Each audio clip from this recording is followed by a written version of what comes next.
So today I have in a very well executed first release from the brand Gane Watches. The owner of Gane, Raymond, has an artistic background as well as a career in engineering. And when you think about it, that might be the perfect combination for a watch designer. Their first release, the Type C, I would describe as an everyday type watch. It has some vintage design cues, one of those being very vintage as it's inspired by the sundial. Big thanks to Raymond for reaching out and lending out the watch. So let's get straight to it and take a look at the Type C. So, right off the bat, it's worth mentioning these are available for sale right now on the Gain website.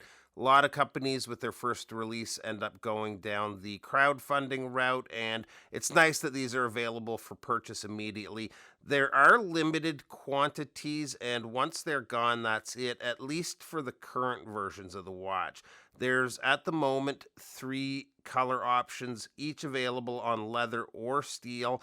I have the blue, but there's also a silver and a salmon dial version of the watch. Now, almost everything about these watches has meaning to the owner when it comes to the design, and that goes even down to the name of the model.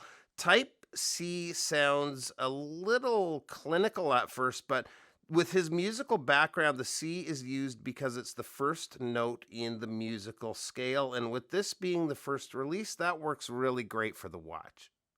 So, first thought when I got the watch wasn't to do with the watch at all. It was the smell. When I first opened the box here, I was hit with that beautiful aroma of new leather. I don't know what it is, but I just love that smell. The second thing that came to mind was the case design. It is a great looking case. It's compact but substantial, especially with the case thickness and the extra height with the box sapphire. The dial is a two-piece dial with horizontal brushing on the lower center area and radial brushing on the outer raised portion of the dial. The markers on that outer area are meant to represent the shadow cast by a sundial, and you do get a bit of a sunburst effect on that outer ring, and it kind of does look like a shadow moving around the perimeter of the dial. Overall, a very clean dial layout. There's no minute markers of any sort, so if you need highly accurate time telling, this isn't the best for that, but that would have taken away from the overall look and style of the watch, and it does look really good. One thing I would have done without is the loom. For me, if you're going to loom the hands, loomed markers, or at least some kind of loomed marker at the 12 should be there too, but again, that would probably distract from the look. Otherwise, the dial looks great and is very dynamic depending on the lighting situation, going from dark to a brighter blue. The case, like I mentioned, is on the thicker side, which gives it a bit of sportiness, a bit of a more rugged touch to an otherwise dressier watch. The finish is very good with sharp lines, especially where the polished edges meet the brushed surfaces.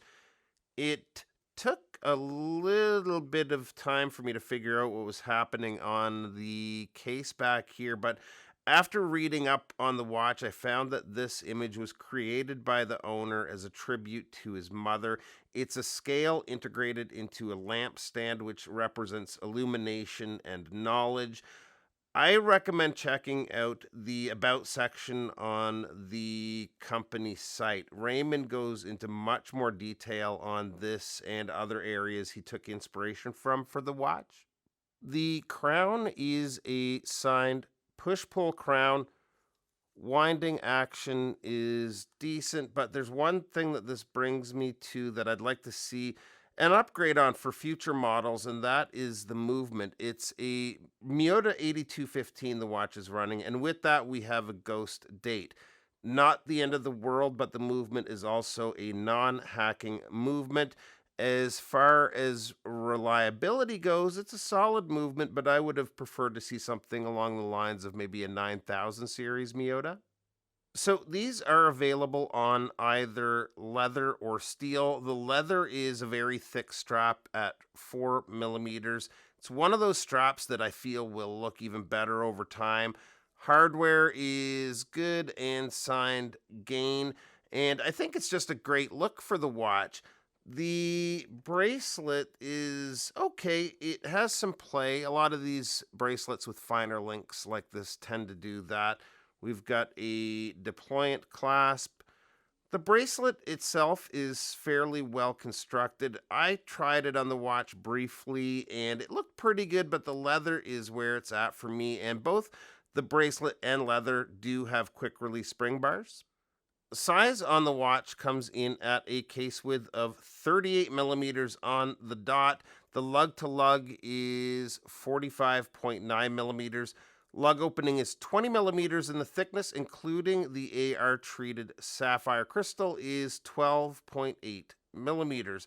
Water resist on the watch is 50 meters. And here it is on my 7.25 inch wrist, and it's a really well put together watch. Love the size and just the overall styling of the watch. That movement upgrade would be nice, but we'll see what Game comes out with in the future. For a first release, though, this is excellent. Cost wise, these are going for 495 USD on strap and 555 on bracelet. Link to where you can find them will be in the description below. So that is it. Thanks for stopping by for a few minutes today, and we'll see you real soon. Bye bye.